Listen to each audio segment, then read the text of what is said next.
गरीब बहन का रक्षाबंधन। चित्तौड़गढ़ में रानी और रोहित अपनी माँ के साथ रहते थे। रोहित और रानी जब बहुत छोटे थे तभी उसके पिता का देहांत हो गया था। उसकी माँ मीरा दूसरों के घरों में काम करके किसी तरह अपने घर का गुजारा करती थी। एक बार की बात है, मीरा अचानक बहुत बीमार पड़ गई। समय से इलाज न मिलने की वजह से एक दिन उसकी भी मृत्यु हो जाती है। अब रानी और रोहित बिल्कुल अकेले रह गए। उनको संभालने वाला अब कोई नहीं था इस दुनिया में। तब रोहित अपनी बहन से कहता है, दीदी दीदी मुझे बहुत तेज भूख लगी है, कुछ खाने को दे दो। ठीक है मेरे भाई, मैं तेरे लिए अभी कुछ खाने के लिए लेकर आती हूँ। जब रानी रसोई में जाकर देखती है तो सारे बर्तन खाली पड़े थे। घर में एक अन्न का दाना भी नहीं था। अब मैं क्या करूँ? खाने का तो एक दाना भी नहीं है। मैं अपने भाई को कैसे भूखा रख सकती हूँ? उसने वैसे भी 2 दिन से कुछ नहीं खाया। मैं उसके लिए खाना कहाँ से लाऊं? तभी वो अपने चाची के घर जाती है और अपनी चाची से कहती है, चाची चाची मुझे कुछ खाने को दे दो, मेरे भाई को बहुत तेज भूख लगी है।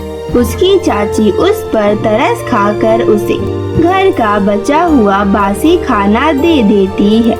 इसी तरह रानी लोगों से मांग कर अपने भाई का पेट भरा करती थी। तभी एक दिन उसके चाची का बेटा रोहन आइसक्रीम खाता आ रहा था। रोहन को आइसक्रीम खाता देख रोहित अपनी दीदी से बोलता है, दीदी दीदी मुझे भी ये खाना है, मुझे भी ये दिलाओ ना, मेरा बहुत खाने का मन कर रहा है। प्लीज दीदी, देखने में कितना स्वादिष्ट लग रहा है, मैंने ये कभी नहीं खाया। दीदी मुझे प्लीज दिला दो ना। अपने भाई को आइसक्रीम खिलाने के लिए रानी बिल्कुल ही बेबस हो जाती है और वो अपने चाची के पास जाती है। चाची चाची मुझे भी 10 रुपए दे दो ना, मेरे भाई को आइसक्रीम खानी है।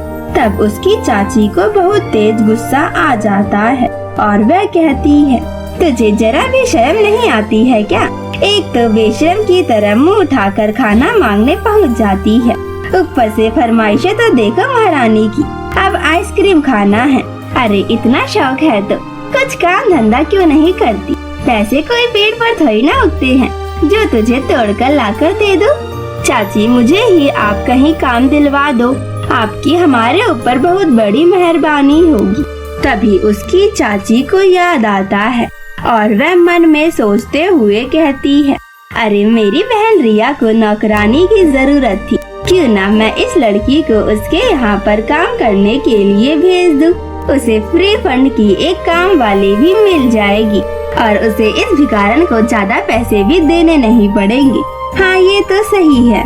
यह सोचकर उसकी चाची रानी से कहती है, ए लड़की सुन, तुझे काम चाहिए ना, तूने मेरी बहन रिया का घर तो देखा ही है, उसे एक नौकरानी की जरूरत है, तू उसके यहाँ पर काम करनी चली जाया कर, फिर मैं तुझे तेरे भाई को आइसक्रीम दिला दूंगी।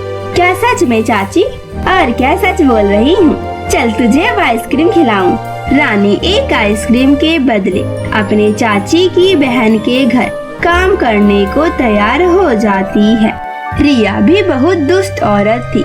वो रानी से घर का सारा काम करवाती और बदले में उसे उसके भाई के लिए 2 वक्त की सूखी रोटी दे दिया करती थी। लेकिन रानी और रोहित 2 वक्त की सूखी रोटियों में ही खुश थे। कुछ दिनों बाद राखी का त्योहार आने वाला होता है। रोहित गली में खेल रहा था, तभी वहाँ के कुछ लड़के आपस में बात कर रहे थे। अरे भाई, 2 दिन बाद रक्षाबंधन है, तो तुम इस बार अपनी बहनों को क्या गिफ्ट दे रहे हो? भाई मैं तो अपनी बहन को वीडियो गेम गिफ्ट कर रहा हूँ। और तू क्या देगा? मैं तो अपनी बहन को घड़ी गिफ्ट कर रहा हूँ। रोहित उन लोगों की बात को सुन रहा था। घर आकर वो अपनी बहन से बोलता है, दीदी दीदी ये रक्षाबंधन क्या होता है? रक्षाबंधन भाई और बहन का सबसे खास त्योहार होता है।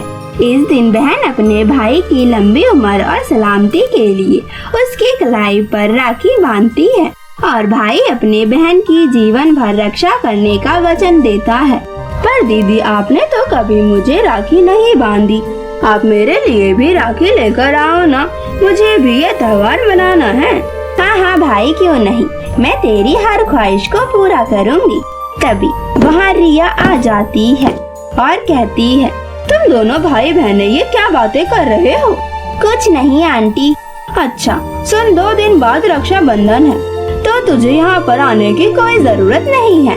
आंटी एक बात कहूँ, आंटी 2 दिन बाद रक्षाबंधन है, मुझे आपसे कुछ पैसे चाहिए ताकि मैं अपने भाई के लिए भी एक राखी खरीद सकूं। ये सुनकर रिया को गुस्सा आ जाता है और वह कहती है, तुझे शर्म नहीं आती है पैसे मांगते हुए?